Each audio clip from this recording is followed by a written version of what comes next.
Hello, welcome back to my channel.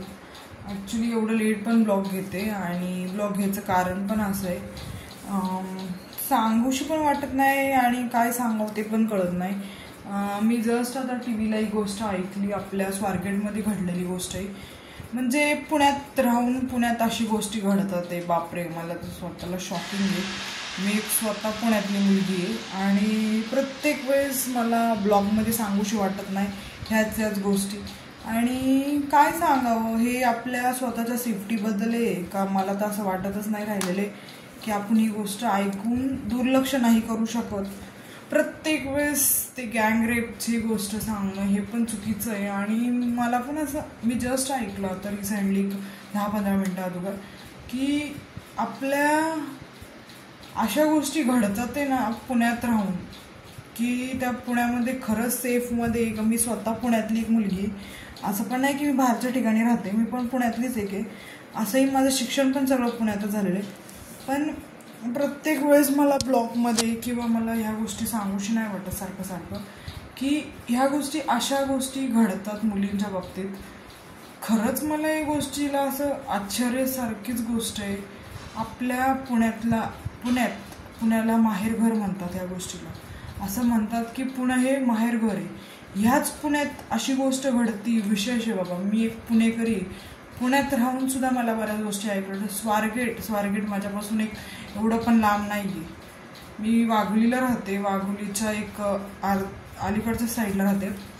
आणि blog पण असा घेते की मला ही गोष्ट आत्ता एक 10-15 मिनटं अगोदर आम्ही टी व्हीला जस्ट सगळं फॅमिलीने बघितली आणि मी बघितलं. मला खूप शॉकिंग वाटलं ही गोष्ट. मला सांगूशी पण नाही वाटत की अशा गोष्टी आपण ब्लॉगमध्ये बोलतो, ब्लॉगमध्ये सांगूशी पण नाही वाटत मला या गोष्टी.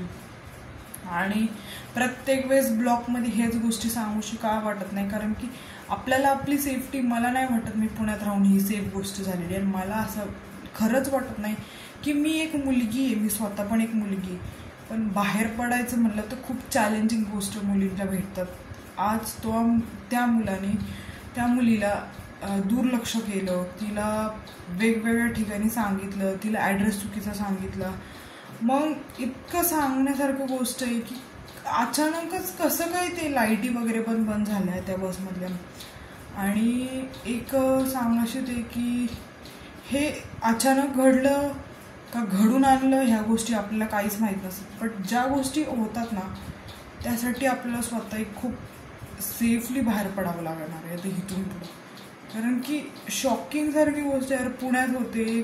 पुण्यातली लोक त्याचं नाव काढायचं सोडून त्याचं नाव बदनाम केले अख्ख्या पुण्याचं. प्रत्येक वेळेस सगळं ते ओशोचं पण मागं निघालं होतं, त्याचं पण सगळं, म्हणजे प्रत्येक ह्याच्यावर आहे ना एक व्हिडिओचं ओपिनियन्स आता असं झाले ना की काय गोष्टीचं काय विचार करावं असं झाले मुलींना. आणि मी पण एक स्वतः मुलगी, मलाही कळतंय बाहेर जायचं म्हणजे खूप रिस्कली, बट ते रिस्क पार पाडणं पण गरजेचं आहे. बट कसं असतं, माणसाचं माइंडमध्ये काय चाललंय ते आपल्याला सांगू नाही शकत आहे. आणि प्रत्येक वेळेस मुलींचं माइंड डिस्ट्रॅक्ट करायचा प्रयत्न करतात. प्रत्येक वेळेस तीच गोष्ट आपल्या बाबतीत होऊ शकते. सो प्लीज काळजी घ्या. आणि पुण्यात राहून सुद्धा अशा गोष्टी होतात आहे. आय एम सॉरी, मला असं कुणाला बोलायचं नाही आहे, बट मला पण खूप वाईट वाटलं ही गोष्ट ऐकून.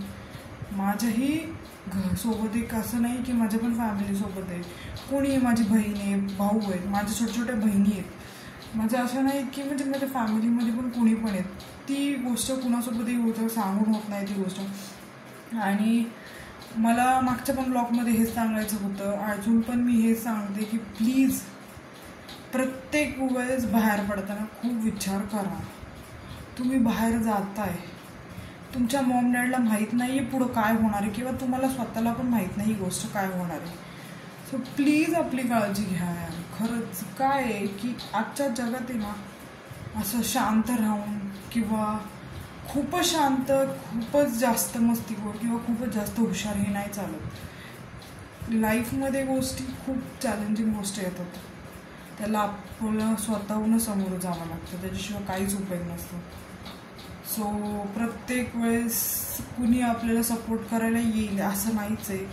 सो आपली स्वतःची काळजी हे घेणं आपल्या हातात आहे.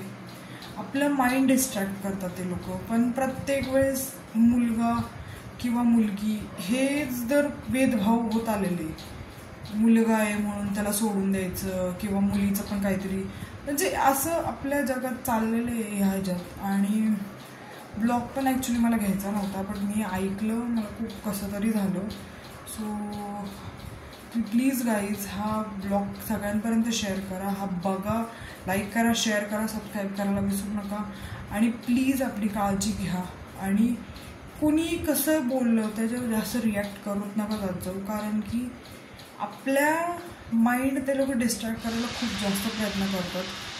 आणि प्लीज आपल्यासोबत जास्त लोकांपेक्षा, कॉन्टॅक्टपेक्षा पोलिसांनी जो हेल्पलाईन नंबर असतो किंवा तो नंबर डायल करायचा, तिथल्या तिथं कॉल चालू ठेवायचा, ते रेकॉर्डिंग वगैरे ठेवत जा चालू. सो प्लीज आपली काळजी घ्या बाहेर पडताना. आणि असं नाही आहे की काय गोष्टी सांगायच्या, त्यांनी ऑलरेडी त्यांनी हेल्पलाईन नंबर पण असतो, तिथं कॉल करत जा. जो नंबर तुम्हाला ह्याच्यावर सांगतात, टी व्हीवर सांगतात, यूट्यूबवर वगैरे सगळे व्हिडिओज वगैरे येतात, सो ते बघा, त्याची स्वतःची पण काळजी घ्या. आणि प्लीज बाहेर जाताना खूप रिस्क घेण्यापेक्षा जेवढं स्वतः होईल स्वतःच करा. आणि प्लीज खूप सेफली बाहेर ड्राईव्ह करा. गाडी असू, बस असू, रिक्षा असू, कॅब असू, प्लीज प्रत्येक वेळेचं ऑनलाईन किंवा अपडेट आपल्या घरच्यांना देत राहा. आणि लाईव्ह लोकेशन शेअर करायला कधीच विसरू नका, कारण की कधी काय होईल ते कुणाला सांगता येणार नाही. आणि प्रत्येक वेळेस आपला फोन नेहमी चार्ज ठेवायचा, फोनमध्ये बॅटरी पण असायला पाहिजे, म्हणजे रिचार्ज ठेवा. आणि लाईव्ह लोकेशन नेहमी शेअर करत राहा आपल्या मॉम डॅडला, बहीण भावाला, प्रत्येक वेळेस, कारण की हे खूप महत्त्वाचं आहे. कारण की मी मागच्या पण एक ब्लॉगमध्ये बघितलं होतं, एका मुलीने, म्हणजे ती खूप सेफली तिच्यासोबत पण ही गोष्ट होता घडली. तिचं लाईव्ह लोकेशन ते भावाला शेअर ऑन द स्पॉट, तिचा भाऊ आला म्हणून ठीक आहे, नाहीतर ते खूप गोष्टी होऊ शकतात. त्याच्यामुळं प्रत्येक वेळेस बाहेर पडताना आपलं लाईव्ह लोकेशन प्लीज ऑन ठेवत जा. त्या गोष्टीसाठी नाही आहे की तुमचा फोन कोणी ट्रॅक करायचा प्रश्न नाही, बट कसं आहे, तुम्ही बाहेर पडता, आईवडिलांची खूप जास्त काळजी होती, ते घरी असत, तुम्ही ऑफिस, कॉलेज एक्सेट्रा वगैरे वगैरे बरेच क्लासेस आहेत. So please be careful while going, जाताना बाहेर पडताना. whenever you go, keep your phone in ringing, not in silent mode. whenever you go, okay? Bye. आपण ब्लॉग इथंच एंड करू, उद्याच्या ब्लॉगमध्ये घेते. Bye, see you in the another blog.